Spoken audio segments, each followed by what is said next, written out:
Very good afternoon and welcome to Lunchtime News on TV1. We're coming to you live and direct from the Newsfirst studios here in Colombo. Now, starting off with a look at your headline stories this afternoon. The vision for sustainable development for the new year unveiled. 2 JVP members attacked in Hambantota. A rare insect which feeds on blood found in the district of Hambantota, Mathura, Polonnaruwa and Anuradhapura. One person dies after a collision involving a stolen van in Badulla.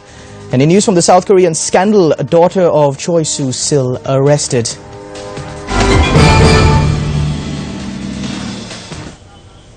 Now, starting off with your local news. Speaking on Newsline this morning, Captain Elmo Jayawardena, an international flight instructor, commented on Sri Lanka's hopes of becoming an aviation hub.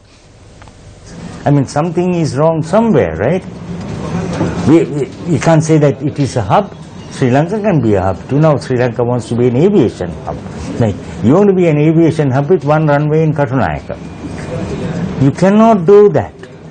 You need another small runway, 2,500 meter runway. If you don't know how to do that, go to Tokyo, Narita, have a look at it. Go to Paris, have a look at it. That's how they do it. Now we are resurfacing the runway. Now you're getting me going on aviation, right? Yeah. We are resurfacing at the worst time because it's the height of the tourist season we are resurfacing. What madness is that then? They should have started it in June this year. The runway could have lasted till June. And in any case, there is a limit of aircraft movements, right? We are exceeding the limit now.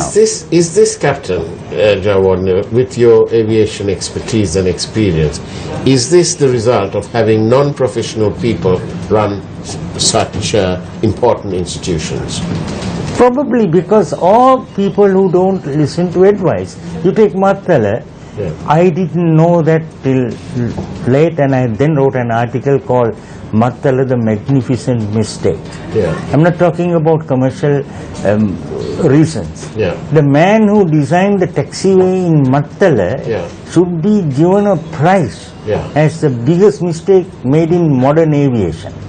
Now I say it openly, right? Because there is no taxiway to go to the end of the runway. You backtrack on the runway. It's a one-way street there, right? Now, in more local news, a pedestrian was killed after he was knocked down by a van that had been stolen in Badulla. Police said that the van had been stolen last night when the driver of the vehicle had parked it in a by-road. During the attempted getaway, the van had skidded off the road and had knocked down a pedestrian while the owner was chasing the stolen van on a motorcycle. The suspect who attempted to steal the van has been arrested in connection to the accident. Following is a compilation of all the accidents that took place over the island.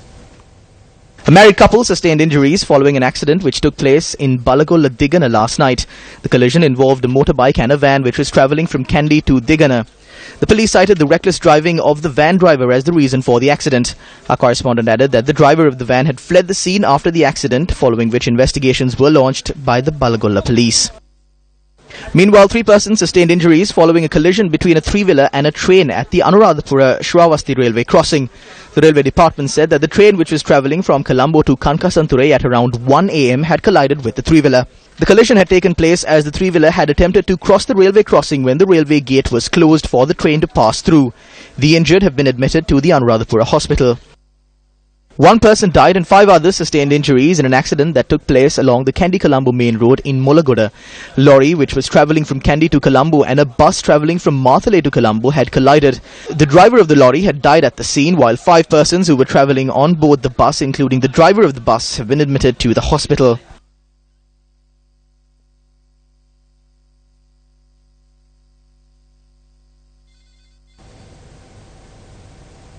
Meanwhile, the Director General of the National Hospital, Dr. Anil Jasingh, has said that although there has been a decrease in the number of accidents reported, the severity of the reported accidents have increased. නත්තල් සහ අලුත් අවුරුදු සමය ගත්තාම නත්තල් When we consider the New Year season following various awareness programs and other news reports that appear on media, there has been a decrease in the number of accidents reported on the 30th and 31st of December. But this is not a large decrease. There is an increase in the severity of the accidents that were reported. We could identify that by the number of patients that were admitted. The most serious accidents are reported from the main roads in cities. The victims of these accidents are not residents of those respective areas. The victims are from other localities who travel across the area. This shows that there is very little regard to road discipline in the country.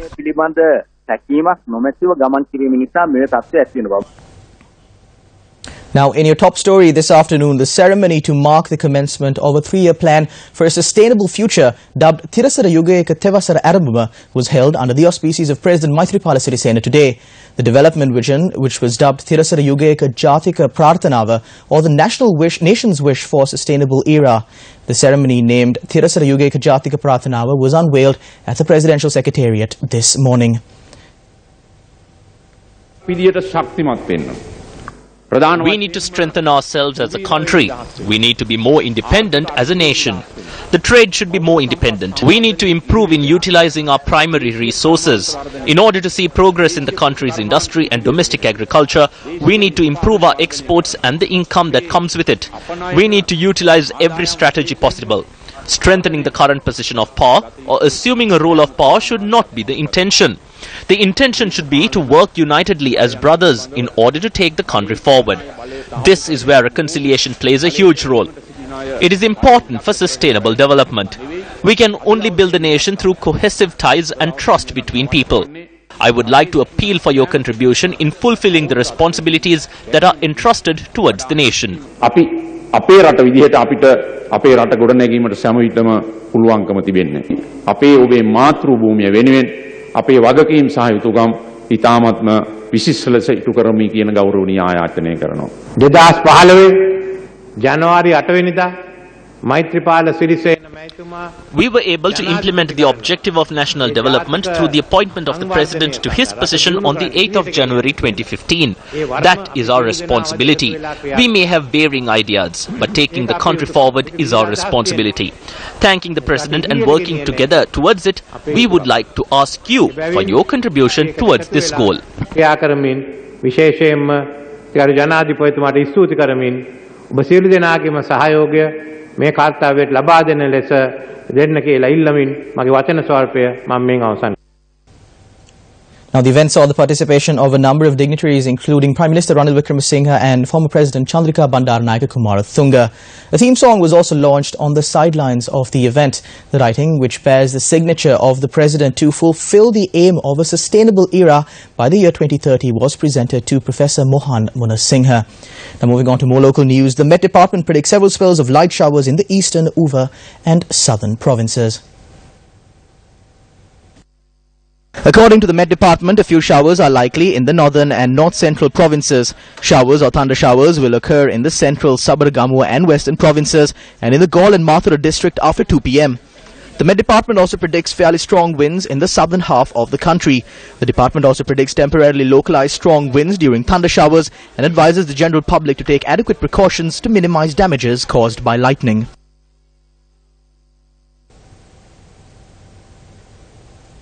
Coming up next is Crime Watch.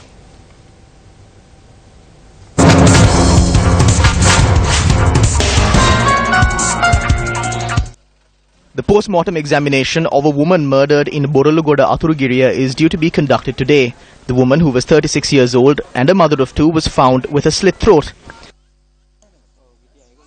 The woman's spouse has been arrested on suspicion, while it has been determined that the murder was a result of a family dispute. A murder was reported in Kotuwala Vellampitiya. Our correspondent added that the man was murdered with a sharp weapon. The deceased was a 45-year-old resident of Kotuwala and a father of 2. The Vellampitiya police are conducting extensive investigations while an identified suspect is still at large. A fire which erupted in Morampala, Minuangoda destroyed a 3-wheeler and 3 motorcycles. The residents say that arsonists are involved in the incident. The Minuangoda police are conducting further investigations.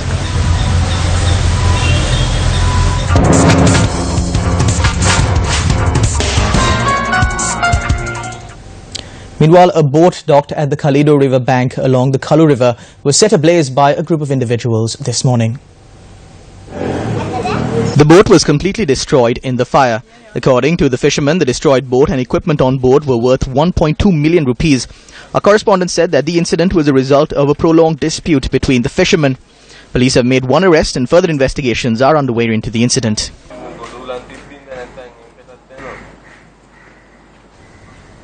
Now, in one of the headline stories this afternoon, the University of Peradeniya has commenced investigations regarding the sandfly, an insect that spreads skin diseases. The first case of a patient infected by a sandfly in Sri Lanka was recorded in the year 1992. Investigations have revealed that the impact of this insect has increased in the present times. And on that note, we wrap up lunchtime news for today. For the Newsfirst team, I'm Charlotte Benedict. Your latest news update will come your way at 1:55. Good day.